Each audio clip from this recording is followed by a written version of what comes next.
स्वागत है आपका द क्लासिकल स्टोरीज में। आइए सुनते हैं मुंशी प्रेमचंद जी की कहानी निमंत्रण। तो चलिए शुरू करते हैं। पंडित मोटेराम शास्त्री ने अंदर जाकर अपने विशाल उदर पर हाथ फेरते हुए ये पद पंचम स्वर में गाया। अजगर करे न चाकरी, पंछी करे न काम, दास मलूका कहे गए सबके दाता राम। सोना ने प्रफुल्लित होकर पूछा, कोई मीठी ताजी खबर है क्या? शास्त्री जी ने पैतरे बदल कर कहा, मार लिया आज। ऐसा ताक कर मारा है कि चारों खाने चित। सारे घर का न्योता है, सारे घर का। वो बड़बड़ कर हाथ मारूंगा कि देखने वाले दंग रह जाएंगे। उधर महाराज अभी से अधीर हो रहे हैं। सोना, कहीं पहले की बात अब की धोखा न हो। पक्का पोढ़ा कर लिया है? मोटेराम ने मूछें ऐंठते हुए कहा, ऐसा अपशगुन मुंह से न निकालो। बड़े जब तब के बाद ये शुभ दिन आया है। जो तैयारियां करनी है कर लो। सोना, अरे वो तो करूंगी ही, क्या इतना भी नहीं जानती? जन्म भर घास थोड़े ही खोदती रही हूं, मगर है घर भर का ना। मोटेराम, अब और कैसे कहूं? पूरे घर भर का। इसका अर्थ समझ में ना आया हो तो मुझसे पूछो। विद्वानों की बात समझना सबका काम नहीं, मगर उनकी बात सभी समझ ले तो उनकी विद्वत्ता का महत्व ही क्या रह जाए? बताओ, क्या समझी? बताओ, विद्वता किसे कहते हैं? महत्व ही का अर्थ बताओ। घर भर का निमंत्रण देना क्या दिल लगी है? हाँ, ऐसे अवसर पर विद्वान लोग राजनीति से काम लेते हैं और उसका वही आशय निकालते हैं जो अपने अनुकूल हो। मुरादापुर की रानी साहब 7 ब्राह्मणों को इच्छापूर्ण भोजन कराना चाहती हैं। कौन कौन महाशय मेरे साथ जाएगा, ये निर्णय करना मेरा काम है। अलगूराम शास्त्री, बेनीराम शास्त्री, छेदीराम शास्त्री, भवानी राम शास्त्री, फेकूराम शास्त्री और मोटेराम शास्त्री आदि। जब इतने आदमी अपने घर में ही हैं, तब बाहर कौन ब्राह्मणों को खोजने जाए? सोना, और 7वां कौन है? मोटे, बुद्धि दौड़ाओ। सोना, एक पत्तल घर में लेते आना। मोटे, फिर वही बात की जिसमें बदनामी हो। छी छी, पत्तल घर लाऊं? उस पत्तल में वो स्वाद कहाँ जो जजमान के घर पर बैठकर भोजन करने में है। सुनो, 7वें महाशय हैं पंडित सोनाराम शास्त्री। सोना, चलो दिल लगी करते हो, भला मैं कैसे जाऊंगी? मोटे, ऐसे ही कठिन अवसरों पर तो विद्या की आवश्यकता पड़ती है। विद्वान आदमी अवसर को अपना सेवक बना लेता है, मूर्ख अपने भाग को रोता है। सोना देवी और सोना शास्त्री में अंतर क्या है जानती हो? केवल परिधान का। परिधान का अर्थ समझती हो? परिधान पहनाव को कहते हैं। इसी साड़ी को मेरी तरह बांध लो, मेरी मिर्जई पहन लो, ऊपर से चादर ओढ़ लो, पगड़ी मैं बांध दूंगा, फिर कौन पहचान सकता है? सोना ने हंसकर कहा, मुझे तो लाज लगेगी। मोटे, तुम्हें करना ही क्या है, बातें तो हम करेंगे। सोना ने मन ही मन आने वाले पदार्थों का आनंद लेकर कहा, बड़ा मजा आएगा। मोटे, बस अब विलंब ना करो, तैयारी करो, चलो। सोना, कितनी फंकी बना लूं? ये मैं नहीं जानता, बस यही आदर्श सामने रखो कि अधिक से अधिक लाभ हो। सहसा सोना देवी को एक बात याद आ गई, बोली, अच्छा, इन बिच्छुओं का क्या करूंगी? मोटेराम ने त्योरी चढ़ाकर कहा, इन्हें उठाकर रख देना, और क्या करोगी? हाँ जी, क्यों नहीं, उतार कर रख क्यों ना दूंगी। मोटे, तो क्या तुम्हारे बिछुए पहनने से ही मैं जी रहा हूं? जीता हूं पौष्टिक पदार्थों के सेवन करने से, तुम्हारे बिछुओं के पुण्य से नहीं जीता। सोना, नहीं भाई, मैं बिछुए ना उतारूंगी। मोटेराम ने सोचकर कहा, अच्छा पहने रहो, चलो कोई हान नहीं। गोवर्धनधारी ये बाधा भी हर लेंगे। बस पाँव में बहुत से कपड़े लपेट लेना, मैं कह दूंगा इन पंडित जी को फील पाँव हो गया है। क्यों, कैसी सूझी? पंडितायन ने पतिदेव को प्रशंसा सूचक नेत्रों से देखकर कहा, जन्म भर पढ़ा नहीं है। संध्या समय पंडित जी ने पांचों पुत्रों को बुलाया और उपदेश देने लगे। पुत्रों, कोई काम करने से पहले खूब सोच समझ लेना चाहिए कि कैसा क्या होगा। मान लो रानी साहब ने तुम लोगों का पता ठिकाना पूछना आरंभ किया, तो तुम लोग क्या उत्तर दोगे? ये तो महान मूर्खता होगी कि तुम सब मेरा नाम लो। सोचो कितने कलंक और लज्जा की बात होगी कि मुझ जैसा विद्वान केवल भोजन के लिए इतना बड़ा कुचक्र रचे। इसलिए तुम सब थोड़ी देर के लिए भूल जाओ कि मेरे पुत्र हो। कोई मेरा नाम ना बतलाए। संसार में नामों की कमी नहीं, कोई अच्छा सा नाम चुनकर बता देना। पिता का नाम बदल देने में कोई गाली नहीं लगती, ये कोई अपराध नहीं। अलगू, आप ही बता दीजिए। मोटे, अच्छी बात है, बहुत अच्छी बात है। हाँ, इतने महत्व का काम मुझे स्वयं करना चाहिए। अच्छा सुनो, अलगू राम के पिता का नाम है पंडित केशव पांडे, खूब याद कर लो। बेनी राम के पिता का नाम है पंडित मंगरू ओझा, खूब याद रखना। छेदी राम के पिता का नाम है पंडित दमड़ी तिवारी, भूलना नहीं। भवानी, तुम गंगू पांडे बतलाना, खूब याद कर लो। अब रहे फेकूराम, तुम बेटा बतलाना सेतुराम पाठक। हो गए सब? हो गया सबका नामकरण। अच्छा, अब मैं परीक्षा लूंगा, होशियार रहना। बोलो अलगू, तुम्हारे पिता का नाम क्या है? अलगू, पंडित केशव पांडे। बेनीराम, तुम बतलाओ। दमड़ी तिवारी। छेदी, ये तो मेरे पिता का नाम है। बेनी, मैं तो भूल गया। मोटे, भूल गए? पंडित के पुत्र होकर तुम एक नाम नहीं याद रख सकते? बड़े दुख की बात है। मुझे पांचों नाम याद है, तुम्हें एक नाम नहीं याद। सुनो, तुम्हारे पिता का नाम पंडित मगरू ओझा है। पंडित जी लड़कों की परीक्षा ले ही रहे थे कि उनके परम मित्र पंडित चिंतामणि ने द्वार पर आवाज दी। पंडित मोटेराम ऐसे घबराए कि सिर पैर की सुध ना रही। लड़कों को भगाना ही चाहते थे कि पंडित चिंतामणि अंदर चले आए। दोनों सज्जनों में बचपन से गाढ़ी मैत्री थी। दोनों बहुधा साथ साथ भोजन करने जाया करते थे, और यदि पंडित मोटेराम अव्वल रहते तो पंडित चिंतामणि के द्वितीय पद में कोई बाधक नहीं हो सकता था। पर आज मोटेराम जी अपने मित्र को साथ नहीं ले जाना चाहते थे। उनको साथ ले जाना अपने घर वालों में से किसी एक को छोड़ देना था, और इतना महान आत्मत्याग करने के लिए वो तैयार न थे। चिंतामणि ने ये समारोह देखा तो प्रसन्न होकर बोले, क्यों भाई, अकेले ही अकेले? मालूम होता है आज कहीं गहरा हाथ मारा है। मोटेराम ने मुंह लटकाकर कहा, कैसी बातें करते हो मित्र? ऐसा तो कभी नहीं हुआ कि मुझे कोई अवसर मिला हो और मैंने तुम्हें सूचना न दी हो। कदाचित कुछ समय ही बदल गया है, या किसी ग्रह का फेर है। कोई झूठ को भी नहीं पूछता।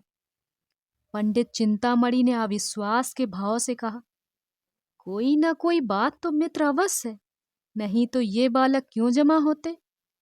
मोटे, तुम्हारी इन्हीं बातों पर मुझे क्रोध आता है।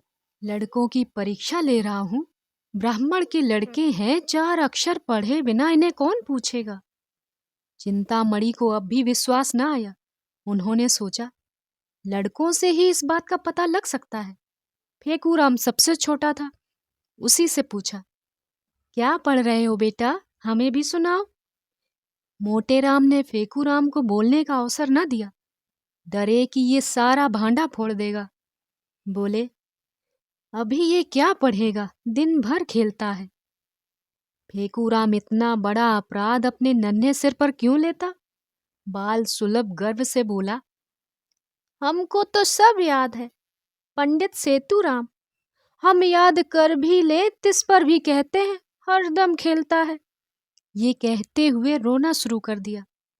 चिंतामणि ने बालक को गले लगा लिया और बोले, नहीं बेटा, तुमने अपना पाठ सुना दिया है, तुम खूब पढ़ते हो। ये सेतुराम पाठक कौन है बेटा?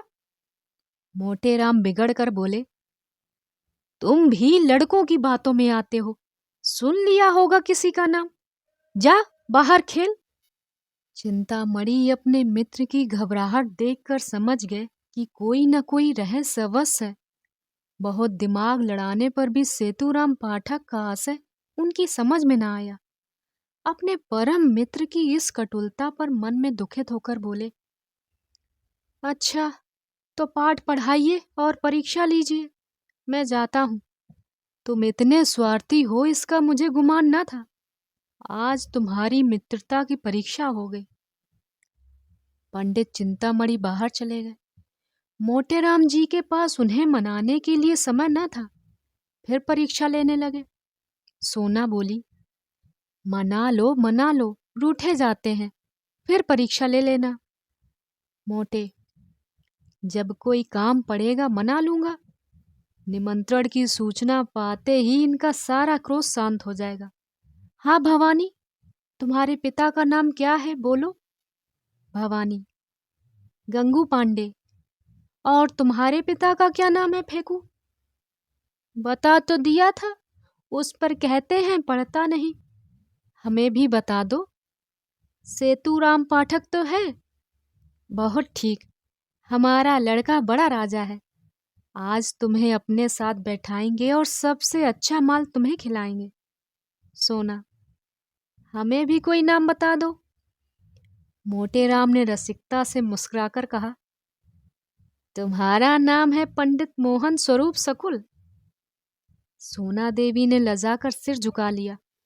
सोना देवी तो लड़कों को कपड़े पहनाने लगी।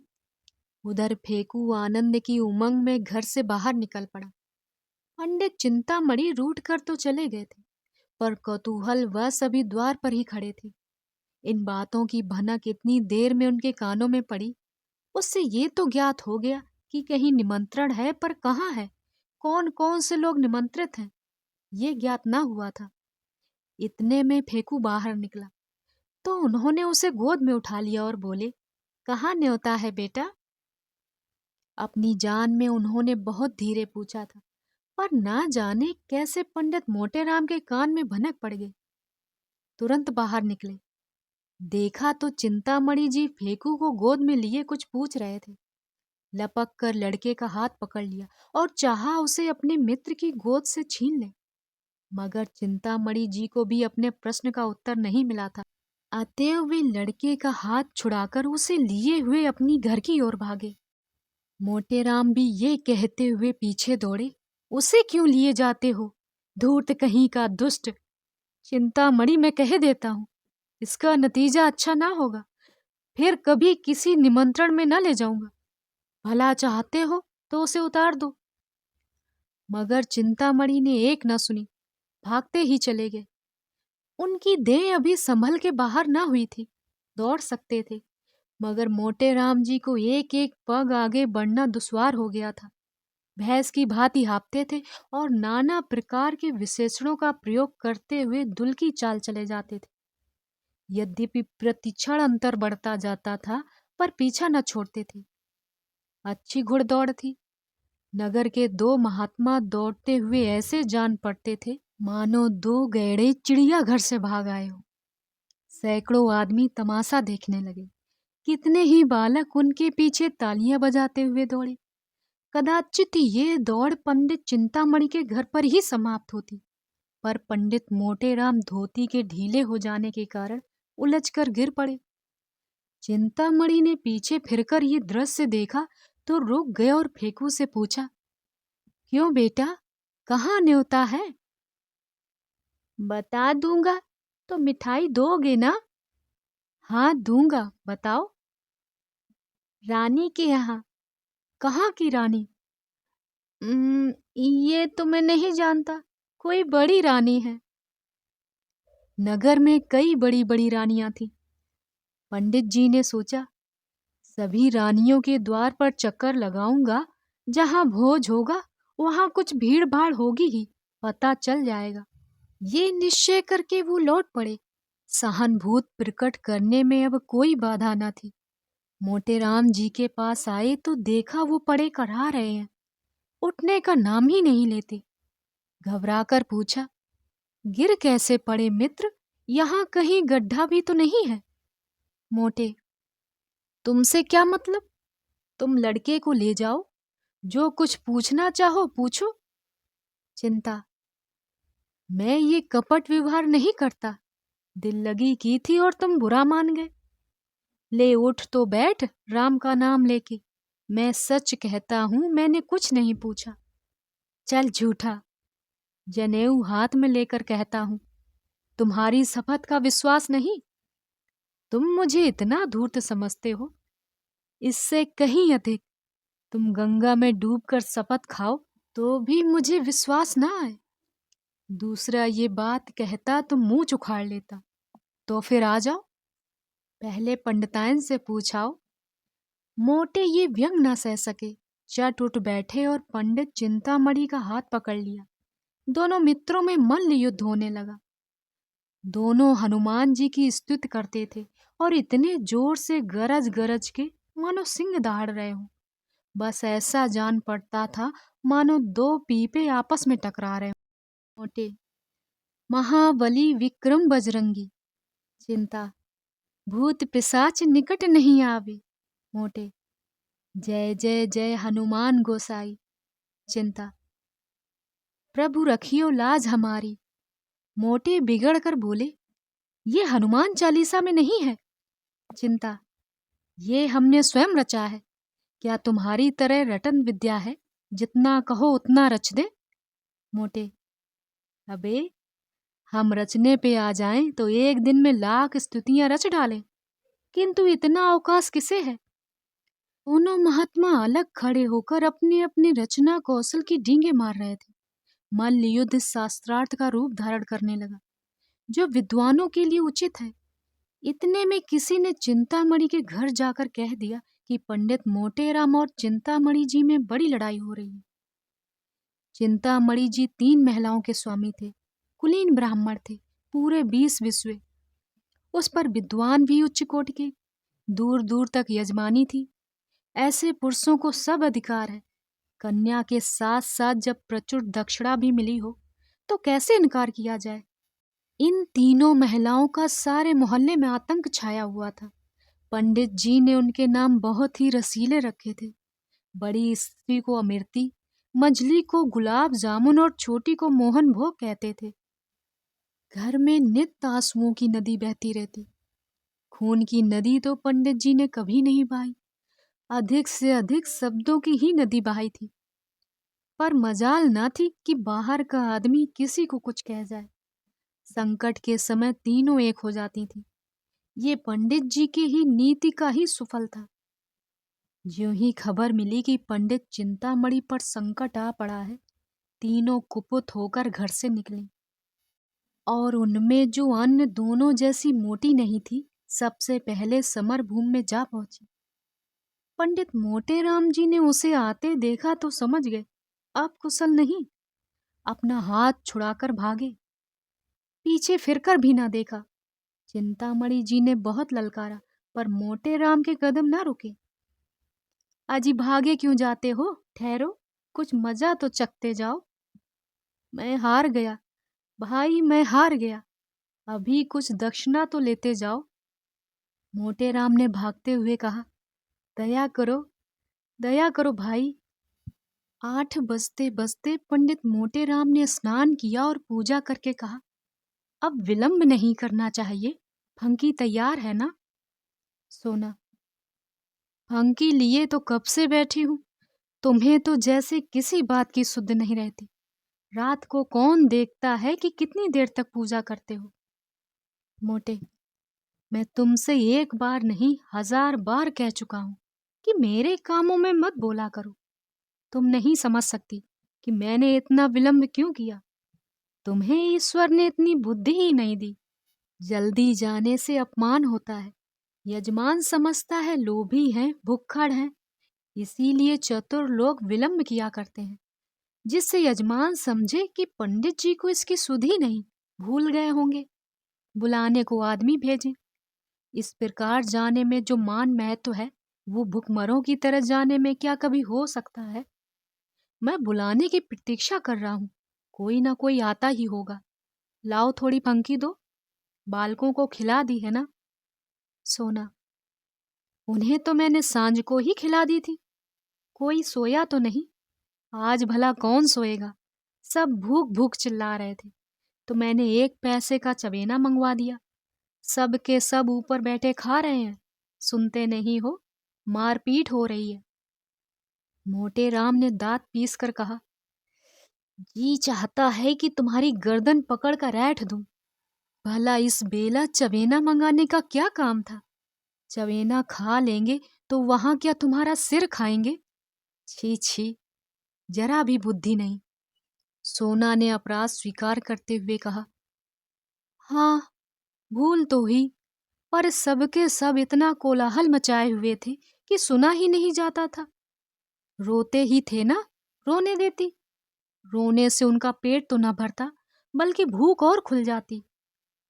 सहसा एक आदमी ने बाहर से आवाज दी, पंडित जी, महारानी बुला रही हैं, और लोगों को लेकर जल्दी चलो। पंडित जी ने पत्नी की ओर सगर्व नेत्रों से देखकर कहा, देखा, इसे कहते हैं निमंत्रण। अब तैयारी करनी चाहिए। बाहर आकर पंडित जी ने उस आदमी से कहा, तुम एक क्षण और न आते तो मैं कथा सुनाने चला गया होता। मुझे बिल्कुल याद न थी। चलो, हम बहुत शीघ्र आते हैं। 9 बजते बजते पंडित मोटेराम बाल गोपाल सहित रानी साहब के द्वार पर जा पहुंचे। रानी बड़ी विशालकाय एवं तेजस्विनी महिला थी। इस समय वो कार चौबीदार तकिया लगाए तख्त पर बैठी हुई थी। 2 आदमी हाथ बांधे पीछे खड़े थे। बिजली का पंखा चल रहा था। पंडित जी को देखते ही रानी ने तख्त से उठकर चरण स्पर्श किया और बालक मंडली को देखकर मुस्कुराती हुई बोली, इन बच्चों को आप कहाँ से पकड़ लाए? मोटे, क्या करता? सारा नगर छान मारा, किसी पंडित ने आना स्वीकार न किया। कोई किसी के यहाँ निमंत्रित है, कोई किसी के यहाँ। तब तो मैं बहुत चकराया। अंत में मैंने उनसे कहा, अच्छा, आप नहीं चलते तो हरी इच्छा, लेकिन ऐसा कीजिए कि मुझे लज्जित ना होना पड़े। तब जबरदस्ती प्रत्येक के घर से जो बालक मिला उसे पकड़ लाना पड़ा। क्यों फेकूराम, तुम्हारे पिताजी का क्या नाम है? फेकूराम ने गर्व के साथ कहा, पंडित सेतुराम पाठक। रानी, बालक तो बड़ा होनहार है। और बालकों को भी उत्कंठा हो रही थी कि हमारी भी परीक्षा ली जाए। लेकिन जब पंडित जी ने उनसे कोई प्रश्न न किया और उधर रानी ने फेकूराम की प्रशंसा कर दी, तब तो वो अधीर उठे। भवानी बोला, मेरे पिता का नाम पंडित गंगू पांडे। छेदी बोला, मेरे पिता का नाम दमड़ी तिवारी। बेनीराम ने कहा, मेरे पिता का नाम पंडित मंगरू ओझा। अगलूराम समझदार था, चुपचाप खड़ा रहा। रानी ने उससे पूछा, तुम्हारे पिता का क्या नाम है जी? अलगूराम को इस वक्त पिता का नाम न याद रहा, ना ही यही सूझा कि कोई और नाम ले ले। हत बुद्धि सा खड़ा रहा। पंडित मोटे राम ने जब उसकी ओर दांत पीस कर देखा तो रहा सहा हवास भी गायब हो गया। फेकू बोला, हम बता दे, भैया भूल गए। रानी ने आश्चर्य से पूछा, क्या, अपने पिता का नाम भूल गया? ये तो विचित्र बात देखी। मोटे राम ने अलगू के पास जाकर कहा, कहाँ से है? अलगू राम बोल उठा, केशव पांडे। रानी, तो अब तक चुप क्यों था? मोटे, कुछ ऊंचा सुनता है सरकार। रानी, मैंने सामान तो बहुत सा मंगवाया है, सब खराब होगा, लड़के क्या खाएंगे? मोटे, सरकार इन्हें बालक न समझे। इनमें से जो सबसे छोटा है वो 2 पत्तल खाकर उठेगा। जब सामने पत्तलें पड़ गईं और भंडारी चांदी की थालों में से एक उत्तम पदार्थ लाकर परोसने लगा, तब पंडित मोटेराम जी की आंखें खुल गईं। उन्हें आए दिन निमंत्रण मिलते रहते थे, पर ऐसे अनुपम पदार्थ कभी सामने न आए। घी की ऐसी सौंधी सुगंध उन्हें कभी न मिली। प्रत्येक वस्तु से केवड़े और गुलाब की लपटें उड़ रही थी। घी टपक रहा था। पंडित जी सोचे, ऐसे पदार्थों से कभी पेट भर सकता है? मनो खा जाऊं, फिर भी खाने को और जी चाहे। देवतागण इससे उत्तम और कौन सा पदार्थ खाते होंगे? इनसे उत्तम पदार्थों की कल्पना नहीं की जा सकती। पंडित जी को इस वक्त अपने परम मित्र चिंतामणि की याद आई। वो अगर होते तो रंग जम जाता, उनके बिना रंग फीका रहेगा। यहाँ दूसरा कौन है जिससे लाग डांट करूं? लड़के हैं, दो दो पतलों में चे बोल जाएंगे। हाँ, सोना कुछ साथ देगी, मगर कब तक? चिंतामणि के बिना रंग ना गठेगा। वो मुझे ललकारेंगे, मैं उन्हें ललकारूंगा। उस उमंग में पतलों की कौन गिनती? हमारी देखा देखी लड़के भी डट जाएंगे। ओह, बड़ी भूल हो गई। ये ख्याल मुझे पहले ना रहा। रानी साहब से कहूं, बुरा तो ना मानेंगी। तुरंत खड़े होकर रानी साहब से बोले, सरकार, आज्ञा हो तो कुछ कहूं?" रानी, कहिए, कहिए महाराज, क्या किसी वस्तु की कमी है? मोटे, नहीं सरकार, किसी बात की नहीं। ऐसे उत्तम पदार्थ तो मैंने कभी देखे ही ना थे। सारे नगर में आपकी कीर्ति फैल जाएगी। मेरे एक परम मित्र पंडित चिंतामणि जी हैं। आज्ञा हो तो उन्हें बुला लूं। बड़े विद्वान कर्मनिष्ठ ब्राह्मण हैं। उनके जोड़ का इस नगर में दूसरा नहीं। मैं उन्हें निमंत्रण देना भूल गया। अभी सुधाई। रानी, आपकी इच्छा है तो बुला लीजिए, मगर आने जाने में देर होगी और भोजन भी परोस दिया गया है। मैं अभी आता हूँ। सरकार, दौड़ता हुआ जाऊंगा। मेरी मोटर ले लीजिए। जब पंडित जी चलने को तैयार हुए तो सोना ने कहा, तुम्हें आज क्या हो गया है जी? उन्हें क्यों बुला रहे हो? मोटे, कोई मेरा साथ देने वाला भी तो चाहिए। मैं क्या तुमसे दब जाती? पंडित जी ने मुस्कुराकर कहा, तुम जानती नहीं, घर की बात और है और दंगल की बात और। पुराना खिलाड़ी मैदान में जाकर जितना नाम करेगा, उतना नया पट्टा नहीं कर सकता। वहां बल का काम नहीं, साहस का काम है। बस यहां भी वही हाल समझो। झंडे गाड़ दूंगा, समझ लेना। कहीं लड़के सो जाएं तो और भूख खुल जाएगी। जगह तो मैं लूंगा ही। देख लेना, आज वो तुमको पछाड़ेगा। उसके पेट में तो सनीचर है। मोटे, बुद्धि की सर्वस्त्र प्रधानता रहती है। ये न समझो कि भोजन करने की कोई विद्या ही नहीं। इसका भी एक शास्त्र है, जिसे मथुरा के सनिचरानंद महाराज ने रचा है। चतुर आदमी थोड़ी सी जगह में गृहस्थी का सब सामान रख देता है। अनाड़ी बहुत सी जगह पर भी यही सोचता है कि कौन सी वस्तु कहाँ रखूं। गंवार आदमी पहले से ही हबक हबक कर खाने लगता है और चट एक लोटा पानी पीकर अफर जाता है। चतुर आदमी बड़ी सावधानी से खाता है। उसको कौर नीचे उतारने के लिए पानी की आवश्यकता ही नहीं पड़ती। देर तक भोजन करते रहने से वो सुपाच्य भी हो जाता है। चिंतामणि मेरे सामने क्या ठहरेगा? चिंतामणि जी अपने आंगन में उदास बैठे हुए थे। जिस प्राणी को अपना परम हितैषी समझते थे, जिसके लिए अपने प्राण तक देने को तैयार थे, उसी ने आज उनके साथ बेवफाई की। बेवफाई ही नहीं की, उन्हें उठाकर दे मारा। पंडित मोटे राम के घर से तो कुछ न जाता था। अगर वो चिंतामणि जी को साथ ले लेते तो क्या रानी उन्हें धुतकार देती? स्वार्थ के आगे कौन किसको पूछता है। उन अमूल पदार्थों की कल्पना करके चिंतामणि के मुंह से लार टपक पड़ी। अब सामने पत्तल आ गई होगी। अब थालों में अमृतियां लिए भंडारी जी आए होंगे। ओह, कितनी सुंदर, कितनी कोमल, कुरकुरी, रसीली अमृतियां होंगी। अब बेसन के लड्डू आए होंगे। ओहो, कितने सुडौल, मेवों से भरे हुए, घी से तरातर लड्डू होंगे। मुंह में रखते ही घुल जाते होंगे। जीभ भी न डुलानी पड़ेगी। आह, अब मोहन भोग आया होगा। हाय रे दुर्भाग्य, मैं यहाँ पड़ा सड़ रहा हूँ और वहां ये बाहर। बड़े निर्दयी हो मोटे राम, तुमसे इस निष्ठुरता की आशा न थी। अमिर्ती देवी बोली, तुम इतना दिल छोटा क्यों करते हो? पितृपक्ष तो आ ही रहा है। ऐसे ऐसे न जाने कितने आएंगे। चिंतामणि, आज किसी अभागे का मुंह देखकर उठा था। लाओ तो पत्रा, देखूं कैसा है मुहूर्त। अब तो रहा नहीं जाता, सारा नगर छान डालूंगा, कहीं तो पता चलेगा। नासिका तो दाहिनी चल रही है।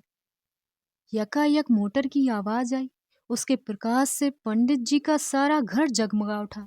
वो खिड़की से झांकने लगे तो मोटे राम को मोटर से उतरते देखा। एक लंबी सांस लेकर चारपाई पर गिर पड़े। मन में कहा, दुष्ट, भोजन करके अब यहाँ मुझे बखान करने आया है। अमृति देवी ने पूछा, कौन है दाढ़ीदार, इतनी रात को जगावत है। मोटे, हम हैं हम, गाली न दो। अमृति देवी, अरे दुर्मुंह झोसे, तय कौन है? कहते हैं हम हैं हम, को जाने तय कौन है। मोटे, अरे हमारी बोली नहीं पहचानती हो, खूब पहचान लो, हम हैं तुम्हारे देवर। अमृति, ऐ दुर, तोरे मुंह में का लागे, तोर लाश उठे, हमार देवर बनत है दाढ़ी जार। मोटे, अरे हम हैं मोटे राम शास्त्री, क्या इतना भी नहीं पहचानती? चिंतामणि घर में है। अमृति ने किवाड़ खोल दिया और तिरस्कार भाव से बोली, अरे तुम हो तो नाम क्यों नहीं बताते थे? जब इतनी गालियां खा ली तो बोल निकला, क्या है? मोटे, कुछ नहीं, चिंतामणि को शुभ संवाद देने आया हूँ। रानी साहब ने उन्हें याद किया है। अमृति, भोजन के बाद बुलाकर क्या करेंगी? अभी भोजन कहाँ हुआ है? मैंने जब इनकी विद्या कर्म निष्ठा की प्रशंसा की तो वो मुग्ध हो गई। मुझसे बोली, उन्हें मोटर पर लाओ। क्या सो गए? चिंतामणि चारपाई पर पड़े पड़े सुन रहे थे। जी में आता था चलकर मोटे राम के चरणों पर गिर पड़ूं। उनके विषय में अब तक जितने को विचार उठे थे सब लुप्त हो गए। रोने लगे। अरे भाई, आते हो या सोते रहोगे? ये कहते हुए मोटे राम उनके सामने जा खड़े हुए। चिंता, तब क्यों न ले गए? अब इतनी दुर्दशा करा ली तब आए। अभी तक पीठ में दर्द हो रहा है। मोटे, अजी वो तरमाल खिलाऊंगा कि सारा दर्द वर्द भाग जाएगा। तुम्हारे यजमानों को भी ऐसे पदार्थ मैसर ना हुए होंगे। आज तुम्हें बदकर पछाड़ूंगा। चिंता, तुम बेचारे मुझे क्या पछाड़ोगे? सारे शहर में ऐसा माई का लाल दिखाई नहीं देता। हमें सनीचर का इष्ट है। मोटे, अजी यहाँ बरसों तपस्या की है। भंडारे का भंडारा साफ कर दें और इच्छा ज्यों की त्यों बनी रहे। बस यही समझ लो कि भोजन करके हम खड़े नहीं रह सकते।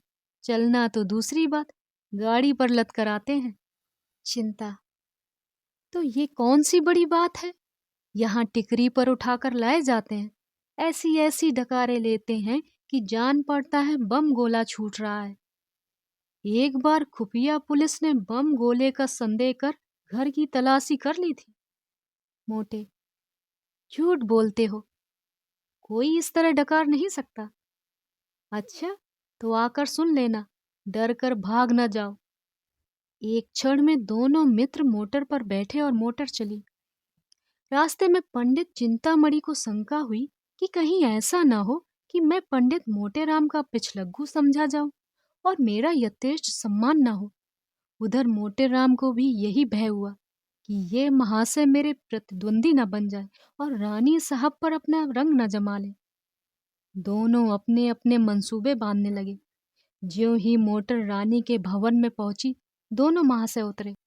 अब मोटेराम चाहते थे कि पहले मैं रानी के पास पहुंच जाऊं और कह दूं कि पंडित को ले आया, और चिंतामणि चाहते थे कि पहले मैं रानी के पास पहुंच जाऊं और अपना रंग जमा दूं। दोनों कदम बढ़ाने लगे।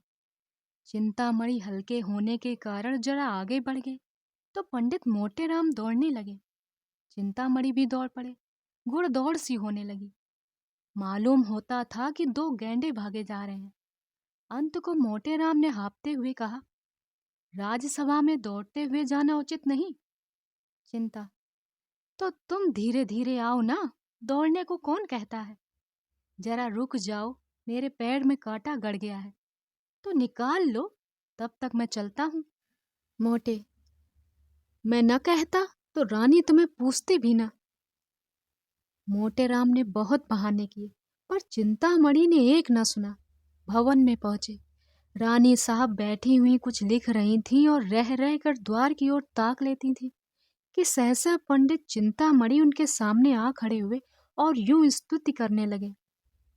हे यशोदे तू बाल केसो मुरार नामा। रानी, क्या मतलब है? अपना मतलब कहो। चिंता, सरकार को आशीर्वाद देता हूँ। सरकार ने इस दास चिंतामणि को निमंत्रित करके इतना अनुग्रहित किया है कि उसका बखान शेषनाग अपनी सहन जिह्वा द्वारा नहीं कर सकते। रानी, तुम्हारा ही नाम चिंतामणि है, वो कहाँ रह गए? पंडित मोटेराम शास्त्री। चिंता, पीछे आ रहा है सरकार। मेरे बराबर आ सकता है भला? मेरा तो शिष्य है। अच्छा, तो वो आपके शिष्य हैं? चिंता, मैं अपने मुंह से अपने बड़ाई नहीं करना चाहता सरकार। विद्वानों को नम्र होना चाहिए, पर जो यथार्थ है वो तो संसार जानता ही है। सरकार, मैं किसी से वाद विवाद नहीं करता, ये मेरा अनुशीलन नहीं। मेरे शिष्य ही बहुधा मेरे गुरु बन जाते हैं, पर मैं किसी से कुछ नहीं कहता। जो सत्य है वो सभी जानते हैं। इतने में पंडित मोटेराम भी गिरते पड़ते हाँफते हुए आ पहुंचे और ये देखकर कि चिंतामणि भद्रता और सभ्यता की मूर्ति बने खड़े हैं, वो देपोपम शांत के साथ खड़े हो गए। रानी, पंडित चिंतामणि बड़े साधु प्रकृति के विद्वान हैं। आप उनके शिष्य हैं, फिर भी वो आपको अपना शिष्य नहीं कहते। मोटे, सरकार, मैं इनका दासानुदास हूँ। चिंता, जग तारिणी, मैं इनका चरण रज हूँ। मोटे, मैं इनके द्वार का कुकर हूँ। रानी, आप दोनों सज्जन पूज्य हैं, एक से एक बढ़े हुए। चलिए भोजन कीजिए। सोना रानी बैठी पंडित मोटेराम की राह देख रही थी। पति की इस मित्र भक्ति पर उन्हें बड़ा क्रोध आ रहा था। बड़े लड़के के विषय में तो कोई चिंता न थी, लेकिन छोटे बच्चों के सो जाने का भय था। उन्हें किस्से कहानियां सुना सुनाकर बहला रही थी कि भंडारी ने आकर कहा, महाराज चलो। दोनों पंडित जी आसन पर बैठ गए। फिर क्या था, बच्चे कूंद कूंद कर भोजनशाला में जा पहुंचे। देखा तो दोनों पंडित दो वीरों की भांति आमने सामने डटे बैठे हैं। दोनों अपना अपना पुरुषार्थ दिखाने के लिए अधीर हो रहे थे। चिंता, भंडारी जी, तुम परोसने में बड़ा विलंब करते हो, क्या भीतर जाकर सोने लगते हो? भंडारी, चुपाई मारे बैठे रहो, जौन कुछ होई सब आ जाई, घबराए का नहीं होता है। तुम्हारे सिवाय और कोई जिवैया नहीं बैठा है। मोटे, भैया, भोजन करने से पहले कुछ देर सुगंध का स्वाद तो ले लो। चिंता, अजी सुगंध गया चूल्हे में। सुगंध देवता लोग लेते हैं, अपने लोग तो भोजन करते हैं। मोटे, अच्छा बताओ, पहले किस चीज पर हाथ फेरोगे? चिंता, मैं जाता हूँ, भीतर से सब चीजें एक साथ लिए आता हूँ। धीरज धरो भैया, सब पदार्थों को तो आ जाने दो, ठाकुर जी का भोग भी तो लग जाए।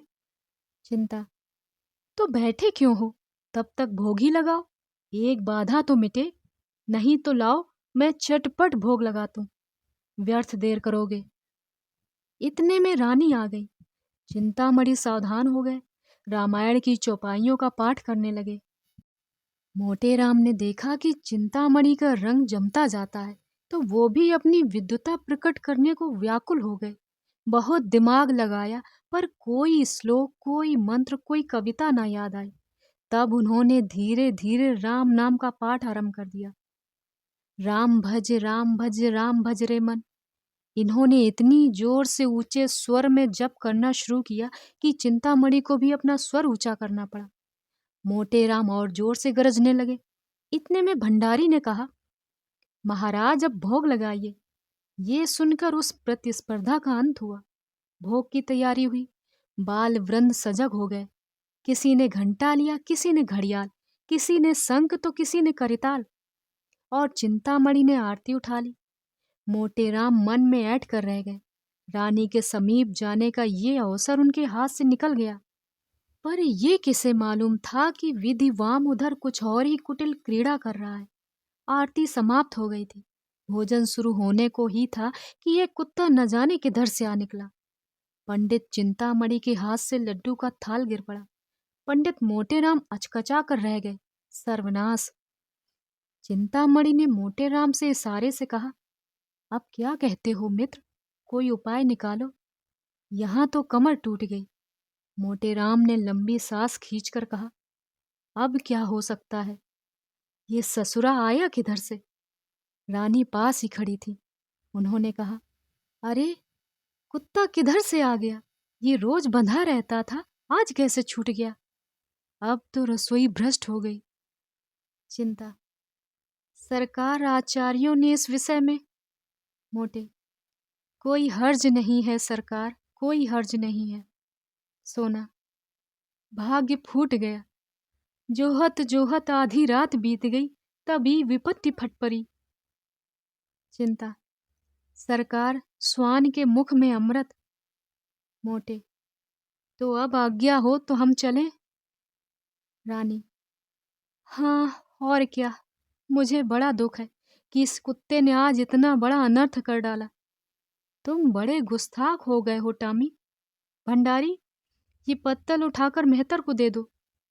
चिंता सोना से बोला, छाती फटी जाती है। सोना को बालकों पर दया आई। बेचारे इतनी देर से धैर्य के साथ बैठे थे।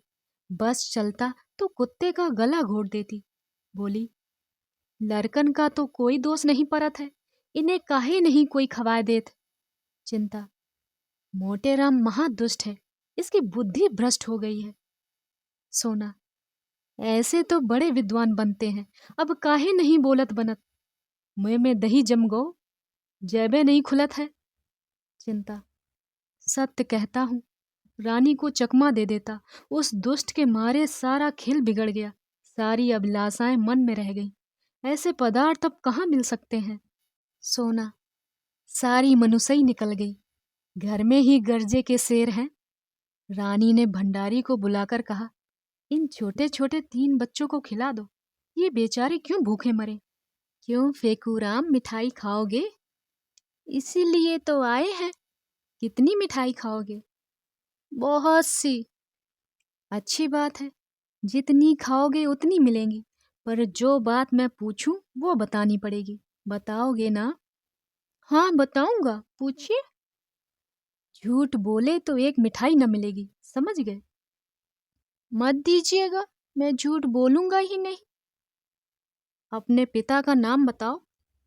मोटे, बालकों को हरदम सब बातें स्मरण नहीं रहती, उसने तो आते ही आते बता दिया था।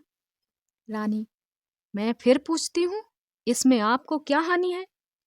चिंता, नाम पूछने में तो कोई हर्ज नहीं। मोटे, तुम चुप रहो चिंतामणि, नहीं तो ठीक ना होगा। मेरे क्रोध को अभी तक तुम नहीं जानते, दबा बैठूंगा तो रोते भागोगे। रानी, आप तो व्यर्थ में इतना क्रोध कर रहे हैं। बोलो फेकूराम, तुम चुप क्यों हो? मिठाई ना पाओगे। चिंता, महारानी की इतनी दया दृष्टि तुम्हारे ऊपर है, बता दो बेटा। मोटे, चिंतामणि जी, मैं देख रहा हूं कि तुम्हारे आधीन आए हैं, वो नहीं बताता तुम्हारा साझा आए वहां से बड़े खैर ख्वाह बन के। सोना, अरे हाँ, लड़कन से ई सब पवारा से का मतलब? तुम्हारे धर्म परे मिठाई देव, ना धर्म परे ना देव। ई का कि बाप का नाम बताओ तब मिठाई देव। फेकूराम ने धीरे से नाम लिया। इस पर पंडित जी ने उसे इतनी जोर से डांटा कि उसकी आधी बात मुंह में ही रह गई। रानी, क्यों डांटते हो? उसे बोलने क्यों नहीं देते? बोलो बेटा। मोटे, आप हमें अपने द्वार पर बुलाकर हमारा अपमान कर रही हैं। चिंता, इसमें अपमान की तो कोई बात नहीं। मोटे, अब हम इस द्वार पर कभी ना आएंगे, यहाँ सत्पुरुषों का अपमान किया जाता है। अलगू, कहिए तो मैं चिंतामणि को एक पटखन दूं? मोटे, नहीं बेटा, दुष्टों को भगवान स्वयं दंड देता है। चलो यहाँ से चलें, अब भूल कर यहाँ कभी ना आएंगे। खिलाना ना पिलाना, द्वार पर बुलाकर ब्राह्मणों का अपमान करना, तभी तो देश में आग लगी हुई है। चिंता। मोटेराम, महारानी के सामने तुम्हें इतनी कटु बातें ना करनी चाहिए। मोटे। बस चुप ही रहना, नहीं तो सारा क्रोध तुम्हारे सिर जाएगा। माता पिता का पता नहीं, ब्राह्मण बनने चले हैं। तुम्हें कौन कहता है ब्राह्मण? चिंता। जो कुछ मन चाहे कह लो, चंद्रमा पर थूकने से थूक अपने ही मुंह पर पड़ता है। जब तुम धर्म का एक लक्षण नहीं जानते, तब तुमसे क्या बातें करूं? ब्राह्मण को धैर्य रखना चाहिए। मोटे। पेट के गुलाम हो, ठाकुर सुहाती कर रहे हो, एक आध पत्तल मिल जाए। यहां मर्यादा का पालन करते हैं। चिंता। कह तो दिया भाई कि तुम बड़े हो, मैं छोटा, अब और क्या कहूं? तुम सत्य कहते हो, मैं ब्राह्मण नहीं शूद्र हूं। रानी। ऐसा न कहिए चिंतामणि जी, इसका बदला न लिया तो कहना। ये कहते हुए पंडित मोटेराम बालक वृंद के साथ बाहर चले आए और भाग को कोसते हुए घर को चले। बार बार पछता रहे थे कि दुष्ट चिंतामणि को क्यों बुला लाया। सोना ने कहा, भंडा फूटत फूटत बच गया, फेकुआ नाव बता देता। काय रे, अपने बाप केरू नाव बता देते। फेकू। और क्या, वो तो सच सच पूछती थी। मोटे। चिंतामणि ने रंग जमा लिया, अब आनंद से भोजन करेगा। सोना। तुम्हारे को विद्या काम न आई, ऊं तय बाजी मार लेगा। मोटे। मैं तो जानता हूं, रानी ने जानबूझकर कुत्ते को बुला लिया। सोना। मैं तो ओकरा मुंह देखत ताड़ गई कि हमका पहचान गई। इधर तो ये लोग पछताते चले जाते थे, उधर चिंतामणि की 5 उंगलियां घी में थी, आसन मारे भोजन कर रहे थे। रानी अपने हाथों से मिठाइयां परोस रही थी, वार्तालाप भी होता जाता था। रानी। बड़ा धूर्त है, मैं बालकों को देखते ही समझ गई। अपनी स्त्री को भेष बदलकर लाती उसे लज्जा ना आई। चिंता। मुझे कोस रहे होंगे। रानी। मुझसे उड़ने चला था, मैंने भी कहा, बच्चा तुमको ऐसी शिक्षा दूंगी कि उम्र भर याद करोगे। टामी को बुला लिया। चिंता। सरकार की बुद्धि को धन्य है। आप सुन रहे थे मुंशी प्रेमचंद जी की कहानी निमंत्रण। कहानी आपको कैसी लगी, प्लीज कमेंट बॉक्स में जरूर लिखें। ऐसी और कहानियां सुनने के लिए चैनल पर आएं, आपसे वहीं मिलूंगी। चैनल पर नए हों तो प्लीज सब्सक्राइब करिए। बहुत बहुत धन्यवाद।